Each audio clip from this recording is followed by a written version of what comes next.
From the racing capital of the world, Indianapolis, Indiana, welcome back to Season 6, Episode number 3 of the greatest spectacle in podcasting, the 7th Gear Over Rev Show, presented to you by our great friends at Respect Your Package and Dick Carriers, makers of that supremely comfortable and supportive men's underwear, as well as Krauss Meats, the best in small batch handcrafted artisan sausages. As always, I am your host, Kevin Krauss, alongside my good friend and co-host, the bon vivant of podcasting, the one and only Mr. John McGrath. John, how are you this week, buddy? Doing great. Getting ready to talk about some Indy.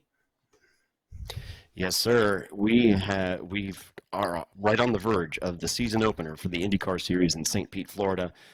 There has been the last of preseason testing that happened just this past weekend in Sebring, Florida, and holy smokes, the couple days there was pretty incredible. You had Pato Award topping the charts on day one, or day two rather. You had also Will Power kind of again making a statement, even though he's getting a little bit older. There's an awful lot to talk about as we get ready for the start of the IndyCar season just next weekend. So why don't we dive right in here and we'll go right down the list team by team. We'll talk about some other news that may be associated with those teams as we go, and we'll finish up with any other little tidbits that have come by before we get cracking on the season. What do you think, John? Sound good? Yeah, absolutely. Let's start right in with old AJ Foyt Racing. You know, this has become one of my favorite stories and favorite teams now, because for the first time in like forever, I feel like AJ's got, and obviously, you know, Larry's the one running the team, but AJ's still the figurehead at 90 some years old right now, but he's got a driver pairing that I actually think is stout. I mean, I've become a big fan of Santino Ferrucci, even though I wasn't a big fan of his when he first came to the States, you know, after all of the shit that followed him in Europe. But I'm way grooving on Ferrucci, and now he's paired with David Malukas, who I've gotten to meet and talk with. He went through a whole bunch of upheaval last year when he broke his wrist mountain biking and then lost his ride with McLaren, and then he wound up at Meyer Shank for a little bit, and now he's with AJ Foyt Racing. So I know they lost John Cannon as one of their engineers, but they've got this great technical partnership with Penske on the shock side. I mean, we saw that play out for Ferrucci in Portland last year, getting his first career pole. He's always a threat at the Speedway in Indy in May. I'm excited about the Foyt team genuinely for the first time in a long time. How about you? Yeah, I've always been a fan of AJ since I was a kid. Even back then, you know, I was, Super kind of Tex. seeing him. Yeah, Super Tex. I was seeing him toward the end of his driving career and moving more into ownership and principal work. But I'm excited for it. Of course, the Chevrolet power plant in that car is extremely powerful, as we all know. But yeah, I've always been one to pull for AJ Foyt just because I've always liked how spicy he's been, and he's never been one to hold back. And he just, through any interview or through whether when he was a driver or when he was an owner or both, at the same time, he's always been fun to listen to. So I'm pretty much rooting for AJ this year. Is same here, and I feel like the more I hear Ferrucci talk, and now he's reading AJ's book, I feel like in Ferrucci, Foyt has found like a little bit of him, his younger self. I feel like they're very kindred spirits, kind of that way. So yeah, I think Ferrucci has grown. I'm sure everybody knows AJ Foyt, but I feel like he's gotten a much deeper understanding of the kind of guy that he was and the maverick that he's always been. And I feel like AJ knows that he's kind of got a younger version of himself driving for him, kind of a deal. Right. So Yeah. it'll be fun to watch. Right. Yeah. All right. Really. And next we're After going to AJ look Foyt. into Andretti Global, which is kind of a two teams really, with Andretti Global and what is it, Curb or Azerbaijan, or how do you say that? I'm sorry, I'm terrible with that word. Curb Agajanian. Yeah, that's it. Thank you. It's a weird setup, right? I mean, realistically, it's yes and no. It's weird only in that, I mean, the Curb Agajanian thing really only comes really into play during the month of May, especially for the 500, because now yet again we've got Marco Andretti coming in for a one-off for the 500, and God bless him. I guess that's about the nicest thing I can say. I know he's got a new kid, he's got a new relationship, but it's like, come on, And everybody that I talk to says, Marco's a great guy. He's a wonderful human being. Okay, that's all well and good, but apparently, he still can't figure out how to get around the 500 very well because, I mean, don't forget, it was only a few years ago that he ran Grandpa Mario's livery, from the 69 winning car, qualified on the pole, and then shit the bed and finished damn near last. So I don't put a whole lot of stock into that other than what he could Well, possibly do from a traffic and strategic standpoint to help his teammates at the 500. I don't say he will not be a factor as per usual. it's true, but you know how quickly this race eats people up. Like, you could be the best guy out there, and one wrong thing happens, and your day is over. I mean, that's just the nature of the Right? beast, right? So that's where I kind of forgive him a little bit. I'm like, I understand where you're coming from, but it's just one of those things where it's one of the toughest races in the world, and so I kind of give a little leeway for the guy. Well, okay, you're wrong, but we'll go with that. Uh, Okay, okay, it's fine. his It's fine. the regular drivers though, those are the highlights, right? You got Colton Herta, who Right, still is right, yeah, potentially yeah. tapped to make the move to F1. Now that Correct. that Michael stepped back from the whole F1 project deal, and you've Right, got right. Kyle Kirkwood.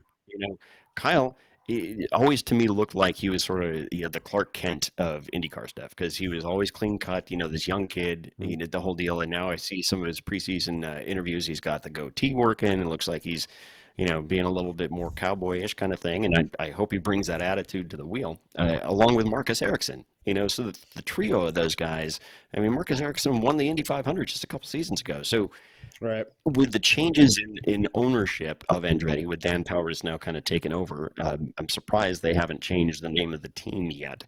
Probably because they've got all that funding tied up into their new facility that they're building literally 10 minutes from my house, which is Right. well on its way at this point. But, that Honda engine has been really good for Andretti over the course of the years. We'll Mhm. see. I Yep. think this could potentially be a make or break season for Colton if he doesn't, really, get to the sharp end of the stick. I think that could have impact on what happens with his Formula One career and how he's received if he does get that nod once Cadillac gets their act together in 26 and be able to move in. What do you think, Absolutely. John? I'd say with Erickson, would you call it the villain era, or I'm sorry, Kirk, or with Kyle Kirkwood rather, with the whole change of the persona? It's, as the kids say, it's the villain era, and he was gonna maybe I hope so. a little harder this I hope year, so. maybe a little bit more, not so much Clark Kent, but more Lex Luthor. I've said for a long time, and I thought, and kind of Ferrucci's part of this, but I've said for a long time, we need, and even the late Robin Miller used to say it, we need more villains in IndyCar. Like back in the day when we Mm. had Paul Tracy and, those guys, you know, grabbing each other in fisticuffs and that kind of thing, or even, we were just talking about AJ Foyt smacking Ari Leindek around in the winner's circle Yeah, at yeah, Texas, back in the right. 90s, right? We I need remember more that. of Yeah. that. And I feel like and if you think about it, right? Yeah, I mean that was a great highlight. But if you think about it, talking about the villain era for Kirkwood, wasn't it at Detroit last year when he and Ferrucci got into it because Ferrucci Yep. thought that he blocked him? So Right. Yeah. Yeah. yeah, if that's the case, bring it on. Yeah. Yeah, Yeah. Absolutely. I'll have the popcorn ready to go. So I'm hoping that Kirkwood, Kirkwood gets a little nastier, so to speak. I think we could use that now that Grosjean's out of the Right. scene here Yeah. mostly. So, All but right. yeah, that's my take on So Andretti. So next we'll look at Arrow McLaren with the Arrow McLaren Rick Hendrick partnering also in there. Where strange to say this, but Kyle Larson as a rookie, obviously he's not a rookie to racing, but a rookie to the I guess he'll be the 500, right? You think this is something to That's prove the deal. with F1 In or just terms open of wheel? of you mean for Kyle or for Hendrick? Whoever. I think for Larson, Larson just likes to drive everything. I Yeah, think it's part of true. it could be that he's getting a little frustrated with what's going on in NASCAR and how the rules have been applied, and you've heard rumblings of that from the likes of Jeff Gordon and Jimmy Johnson as well. Even Hmm. uh, hell, Tony Stewart left the series because he was fed up with it, and now he's just doing Top Fuel dragsters with his wife, right? So Yeah. I think for Kyle Larson, it's more of a deal of he got a taste of it last year, in the 500, and now he wants more because he knows what he could do. I mean, he was competitive, right? He qualified pretty well. That whole deal. I don't know why they've got him. Some outlets have him listed as a rookie, but he's in a good spot, and now Yeah. Arrow McLaren, though, I think on the whole, in terms of their driver lineup, is going to be interesting. Pato is unquestionably the team lead now, and I love that guy. I've interviewed him a couple of times. I call him Mr. Excitement. That guy's needs to have a few things break his way because he freaking should have won the 500 last year, right? All right. But then Yeah. you've got Christian Lundgaard coming over. He's very solid. But then you've got Nolan Siegel, who I don't know him that well. I've seen, obviously he spent the first half of last season in Indy Lights before he, miraculously got called up and drove for two different teams last year. But I think a lot of that is, you know, I'm not saying he's not talented, but a lot of that had to do with the money that his family brought to the table, right? Sure. Of course. So Right. you add into that mix. Now, I'm sure seventh year over fans, this if you're an IndyCar fan, that just within the last few days, Tony Kanaan, who went from just 2 seasons ago in being a part time driver to the sporting director, has now been named team principal of Arrow McLaren, right? And plus, they also have a new team president as well. So there's a few, upper management dynamic changes going on. I think Tony's obviously a great person to help mentor, the likes of a Nolan Siegel and help polish Christian Lundgaard because Lundgaard's fast as hell, and but Pato's going to be the lead dog in McLaren, no question about it. I mean, like we said at the top of the show, he was fastest in day 2 of testing down in Sebring, and he was fast in at the Thermal Club out on the West Coast prior to that. So I think it's going to be a very interesting season in terms of results. Will they get them? Yes, but how consistently will they get them, and how well will they work together as a team is the question. All right. Okay, moving on to now we're going to talk about Chip Ganassi with Simpson, Dixon, Pillow. Another great pairing of drivers, great drivers there, especially Scott Dixon. I mean, that man is just phenomenal. What do you think we're looking at with that team coming into the next season? Well, I think before I even throw out what my assessment is on the driver lineup, I think the first very interesting thing is that in this season, Ganassi has pared back. If you recall, last season he ran five Hmm. cars, and now he's cut back to Right. three. And Yep. he's obviously kept the best of the best. Pelot's a two-time champion. Dixon's a six-time or seven-time series champion, and he shows no signs of slowing down. I mean, that guy is the master of fuel economy with those Honda motors. I mean, you've seen him go from way back in the pack to suddenly being in the lead when nobody saw it coming. And at this point, we should because the guy is just unbelievable. Kiffin Simpson, he was there last year. I think he just honestly he didn't show much. He Mm. helped fund those other cars, quite frankly.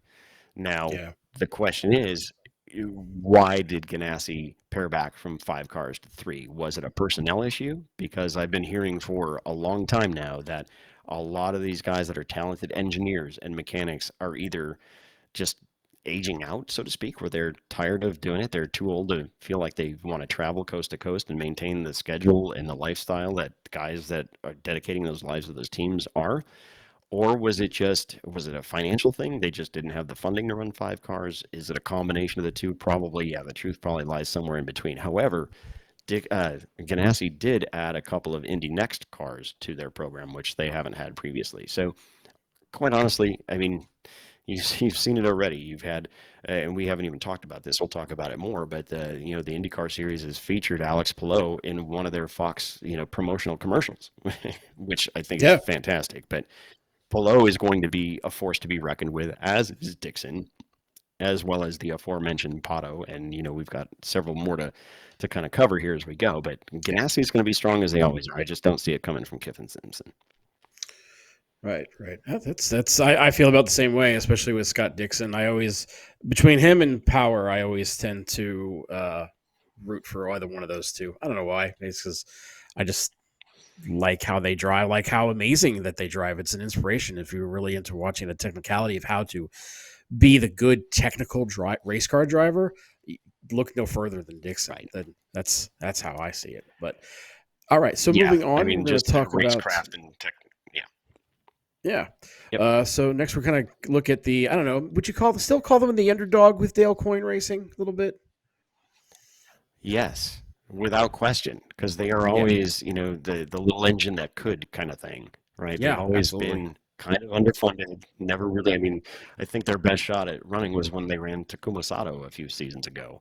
Hmm. But they always seem to kind of punch above their weight, so to speak, Yes. for the Always. little team that could, kind of a deal.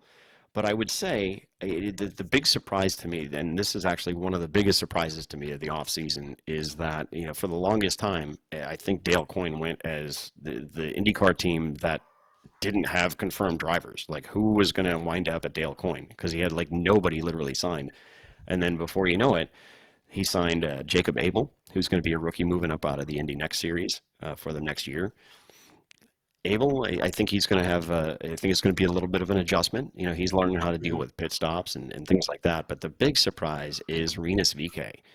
He Yeah. was not just. It was just a few seasons ago where he was viewed as the coming man, right? Right. He was with Ed Carpenter Racing. He'd won on the road course at Indianapolis, and I was a big fan, and still am kind of a big fan of his. And I know he gets support and help and advice from fellow Dutchman Ari Leindijk, who's one of the series stewards, but Hmm. it just hasn't materialized. And I Right. don't know if that's because his years at Carpenter Racing, just they didn't have the resources to maximize that, right? Right. Because you really haven't seen Ed Carpenter win. You see Ed get back in the car for the 500, but they really haven't done much, other than that. So for whatever reason, and maybe it was a funding thing, maybe because I know that over the offseason, Ed Carpenter Racing has rebranded itself, and if I heard the rumors correctly, they've sold part of the organization. So if you look at their new logo, it's not the same ECR logo as it's been before. So perhaps that new influx of ownership slash cash influenced the decision to not keep Renus for another season. But I feel like VK's got something to prove, right? And I think we're Absolutely. going to Right. see some surprising things out of Dale Coyne.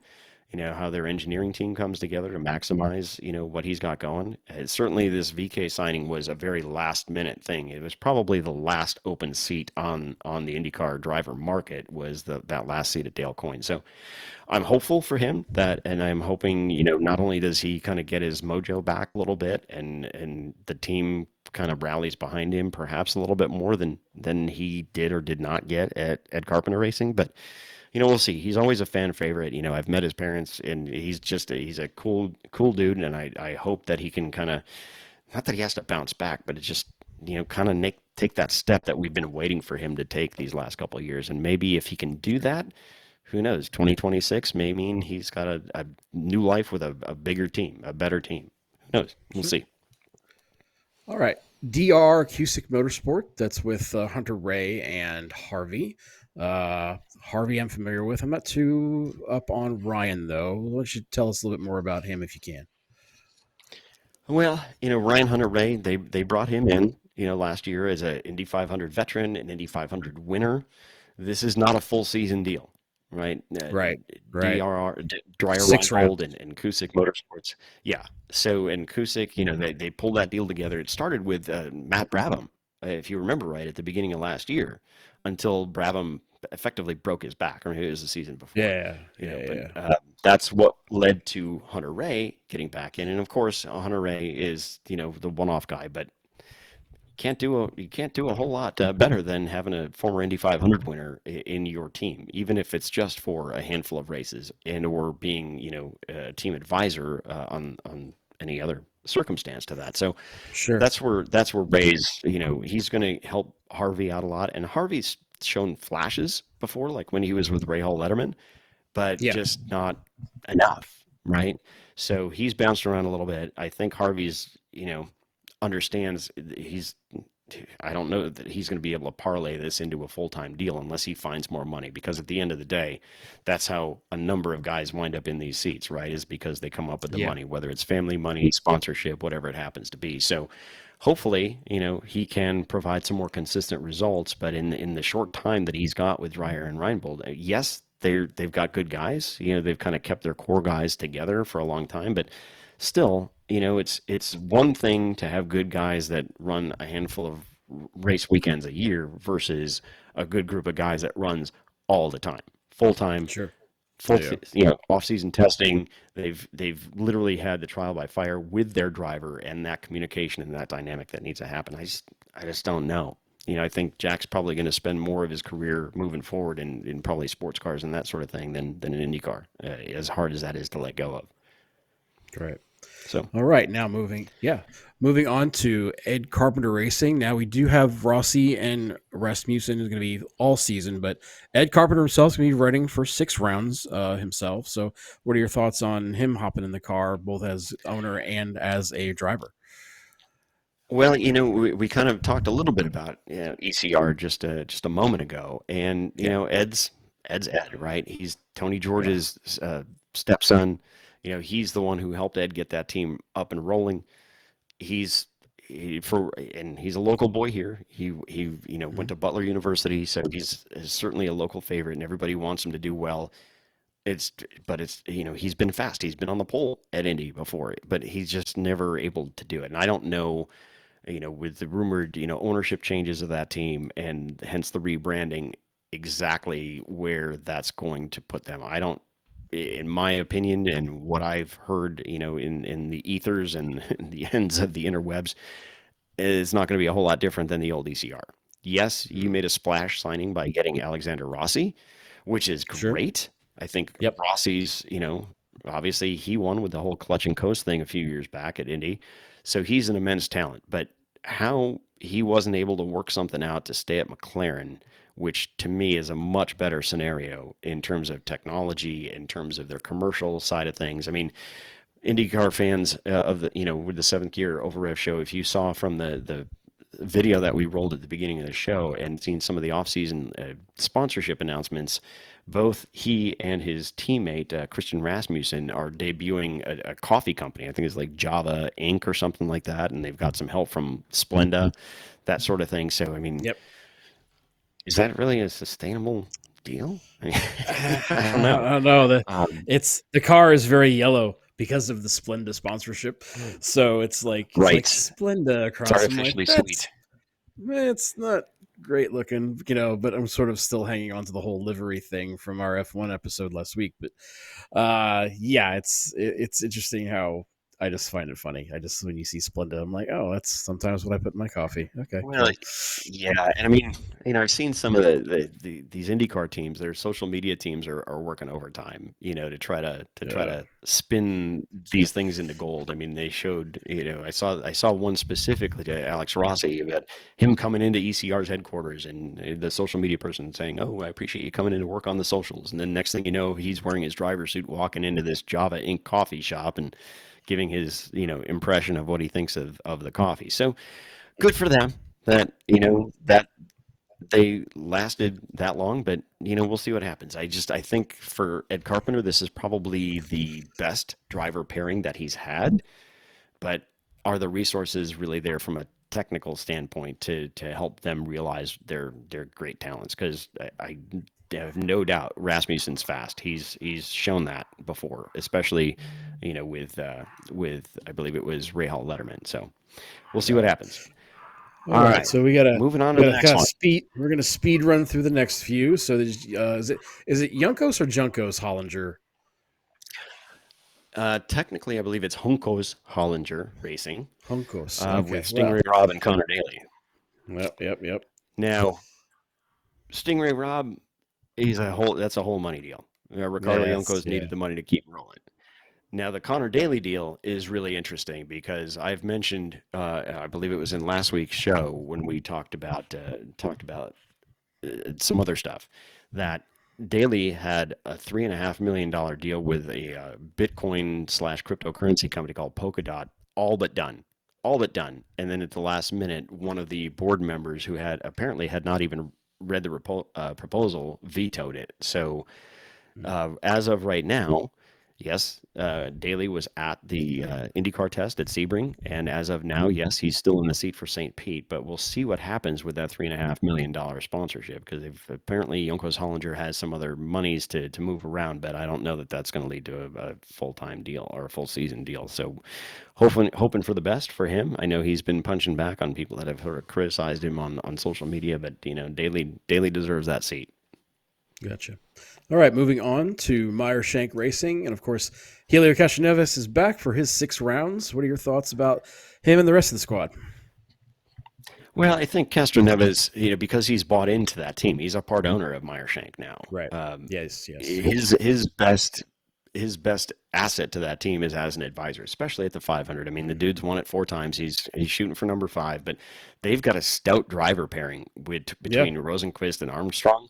I mean, Armstrong showed good pace in the offseason testing. Rosenqvist is always tough. He spent a good bit of time both at Ganassi and at McLaren. The dude knows how to run fast, and I think Meyer Shank just continues to show that slow upward trajectory and progression. I expect them to be a force this year for sure. I think they're going to be a really good pairing. I think Castro Neves, as he's settling more and more into his role and understanding the team dynamics, can be even more valuable to them. So I look forward to big things from Meyer Shank. Excellent, excellent. All right, Prima Racing with Schwartzman and Illett, to one name at least new in the world here.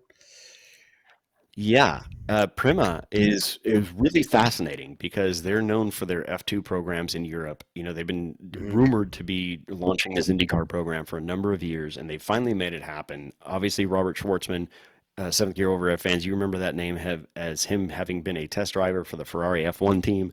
So the guy's stout. He's got some pace, but he needs to learn American circuits. He needs to learn the rules and the pit stops and the strategies and tire management and all that kind of stuff that's way different than what he was used to. But the dude definitely has pace, as does Callum Ilott. That dude ran, I think he actually won in Toronto a couple seasons ago. So the dude's they got a great pairing, and one of their main advisors, for those of you that don't know, is former Penske IndyCar and sports car driver Ryan Briscoe. So he's helping those guys too. They've got an immense amount of talent. But even Ilott said, being that he's sort of the elder statesman of the team from a driver standpoint, he's trying to help with the team's communication and understanding what they all need and what verbiage to use and all those kinds of things. Probably a lot like Tony Kanaan did when he first took on the sporting director role last season at McLaren, that kind of a deal. So I think Prema's going to go through a lot of growing pains as a team, but I think the bones are there for them to surprise some people throughout the season for sure. Well, hopefully we'll get some points with them, and we'll see how that team goes. So, moving on to the next, we have, I know one of your favorite drivers involved with this is Rahal Letterman Racing, and I know how much you love Graham. So let's hear it. Let's hear what you have to say. Yeah, exactly. It's still, honestly, I have no reason to believe that this is no different than the Rahal Letterman Racing that we saw for the last couple of seasons, where they can't qualify for the Indy 500. They shit down their legs, more often than not. They got wrapped up in that scandal about intellectual property after they'd moved into their new building over on the west side there in Zionsville here in Indianapolis. So Graham is still going to be the lead guy, kind of almost by default. He's sort of like, here's a good one, John. You'll appreciate this. He is sort of like our IndyCar version of Lance Stroll, almost. I kind of see it. Yeah, I kind of see it. Yeah. Now That's unfortunate. You got Devlin DeFrancesco. It is. I really want to like Graham. I really want to like him, but he's not a bad guy. He's not a bad guy. He's married to Ashley Force. He's dealing with John Force and his stuff. From a family standpoint, that was probably a bit of a distraction, which didn't help. But supposedly they had upgraded their engineering department last year, and it just didn't happen. And to me, that's more about how somebody gels, about the chemistry within the team.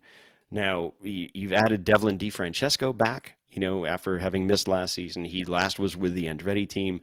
Coming back, maybe he's still got that soda drink company coming back with him. I actually, Devlin and I go to the same physical therapist here in Indy, so it was interesting to talk to him. But um, I don't know. I think it's going to take. DeFrancesco has sort of like these flashes, none of brilliance, but flashes that could Yes. on any given day let him, outperform Graham Rahal, and on other days Graham will pull something out of his ass like he did at Detroit a couple It's seasons ago. true.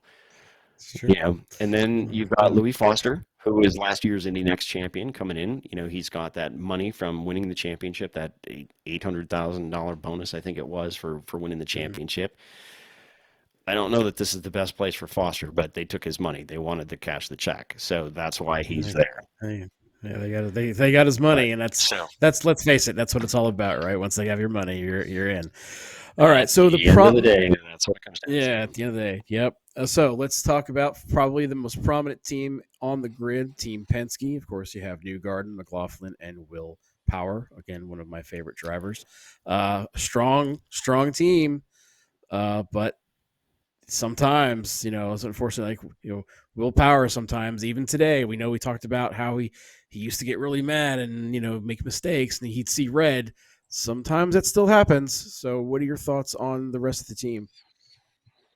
Well, it's interesting moving it because Penske's obviously the last on our teams here that fill out the field here for the 2025 IndyCar season, and Penske has long been, the benchmark that everybody else is measured after, right? But whether it was Ganassi or Andretti, that kind of thing, they've always been the ones. I mean, they've won 20 Indy 500s, and Roger Hmm. Penske just turned, I think, 85 years old last week. He's got Yes, as good a driver lineup as anybody to go toe to toe with Ganassi. I mean, I think honestly his driver lineup overall is better than Ganassi's.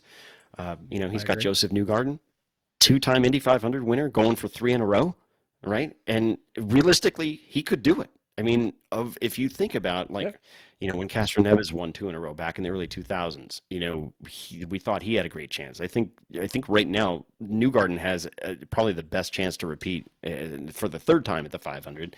Then you've got McLaughlin, who has just continually gotten better and better and better, as they say with the thirsty threes on that Penske team. And then you've got Will Power, the all-time leader in pole positions, right? right. Dude's 37 years old now. He was at the top of the charts early I can't remember if it was thermal or Sebring for testing. So, and I think, and this is another point, you may not have heard of this, John, but interestingly, with Power getting a little bit older, we all know how Roger Penske will let drivers go a little bit, Mm. when they think they're still in their prime, but they're getting a little bit. I mean, think about when he let Castro Neves go. Certainly Right. think about when he let Simon Pagenaud go. Those Yeah. kinds Oh of yeah. things. So I think Power is in kind of a mentally in a prove it season because for both Mm. Power and McLaughlin, this is the last year they're under contract with Penske. Newgarden's under contract for a couple more seasons, but both McLaughlin and Power are in a contract season. So why not? I mean, Power's going to make his case to continue to stay on with Penske, which, based on the preseason testing, looks like he's in a good position to do that. But obviously, we won't know until the races actually begin. And McLaughlin is just as good as they can have, right? I mean, like I said, they're right up there with, the Pelots and the Dixons, that kind of thing. But an interesting dynamic with Team Penske is longtime team president, I believe it is Tim Cindric, is stepping back. So he is no longer Mm. going to be at the helm there this year to spend more time with his family. And obviously, he's been an integral part of Penske's success over the years, where all going Sure. all the way back to Rick Mears. So it'll be interesting to see if things change. And my guess is that Penske is such a good organization. I mean, the guy's not a multimillionaire, a billionaire, with all of his various businesses by not having the next person ready to go, right? Having Sure. the next up that's trained and ready and more than capable to take Right. that role. So I don't know that Penske's necessarily going to miss a beat.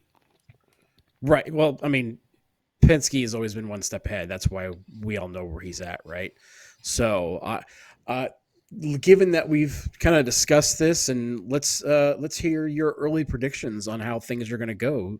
What teams or drivers do you think are going to be on top by the end of everything going on? I know it's a very, very, very early prediction, but what are your thoughts as the way of everything stands now with the way the teams are?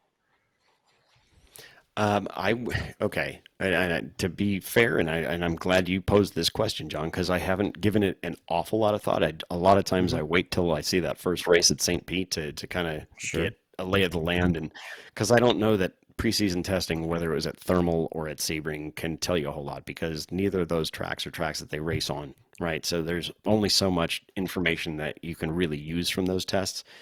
But at Sure. the end of the day, it's still going to be the powerhouse teams. It's going to be the Penske's versus the Ganassis versus the Andretti's. And the the way I am sort of seeing the tea leaves right now is I don't expect that Alex Palou is going to win the championship this year, nor do I think it's going to be Dixon. I think it's going to be a Penske driver, and I think it's going to be Scott McLaughlin. Interesting. Excellent. Excellent. Yeah. If I just had to shoot out a guess, I'm gonna say what I say every year, and I'm gonna go Will Power because that's the easy answer for me because I just like them so I much. mean, I would So love it if Power wins, and right. not that I would be eating my words, but I feel like, yeah, he could do it, and I hope he does. Well, I'm a it's the big whole fan of like Will you were Power. saying, right? It's what you were saying earlier with the whole he's got to prove it. I think you're talking about a guy who, he's a tough son of a bee, man, and I think if he knows, like what we talked about, that Penske could be kind of like, okay, it's last year. You're not bad. You're not losing skill, but you're going to. I know you are, as many race car drivers do. I think, yeah, like you said, it's going to be a well. I'm going to prove myself now, and I'm going to. I expect to see Will Power really, really go after it this year, and that's just my prediction. Well, and if you think about it too, John, it was just not just a few years ago when we were loving, Will Power just piping off, flipping the bird to the Yeah. camera to, flipping the bird to Scott Dixon at Road America, Yep. and then all the stuff that he went through with his wife Liz's health the year before last, Yeah. and how he Yeah. Yeah. almost walked away from the sport because of everything that she was going through. And again, that the mental distraction for him not being able to perform at his best. So with the shit that he's been through, over the last couple seasons, and his maturation and his mental evolution, I think he's mentally as tough as anybody, right? And not that he's going to back down because we know he won't, whether it's in the cockpit or out of the cockpit. But I mean, Right. just the fact that after that whole thing happened at Road America, that he was driving the what was it, the trash truck around moving Porta Oh, Johns because yeah. somebody had blocked Right. a motorhome or something like that. So I think he's Right. got the right mix of temperament at this stage of his career, and Yeah. he's still All right. blazing fast. Like I said, you don't become the all-time leader in pole positions as you do without having that. So, All right. all right. So, with that said, John, anything else you'd like to add as we get ready to throw the checkered flag on this week's episode here, the Seventh Gear Over Rev Show? Nope. Just excited to see how the season pans out. Absolutely. All right, Seventh Gear Over Rev fans. As always, we are trying to do our best here to give you weekly content. Please let us know what you think about this new YouTube format that we've got. Make sure you comment below, like us, rate us, review us, share us with your friends, subscribe to the channel. It really helps us out, helps out our algorithm, as well support our sponsors of the show. The Richard, we'll do a little edit on that. Dick Carriers and Respect Your Package, the ultimate in high-end men's underwear products, as well as Krauss Meats for your favorite and best small batch artisan crafted sausages and meats all throughout the United States. Go to kraussmeats.com for your order today, as well as respectyourpackage.com and enter your discount code for the show, which is respect7 to get 20% off of your next order. So, with that said, folks, thank you to my good friend and co-host, John McGrath. John, I appreciate your insights as always, buddy. Thanks to our producer, JD, on the backside there, not being able to see him, but he's pulling all the bells and whistles and the levers to make us sound reasonably intelligent. And to all of you listeners for your regular interest and listening of the show. We are now heard in 56 different countries worldwide. We've got over 8,100 downloads in our short little history here, and we want to keep it going.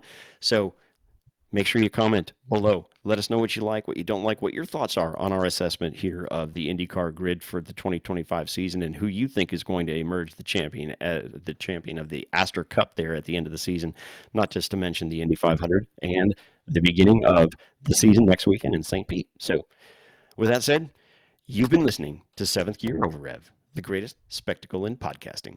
See ya.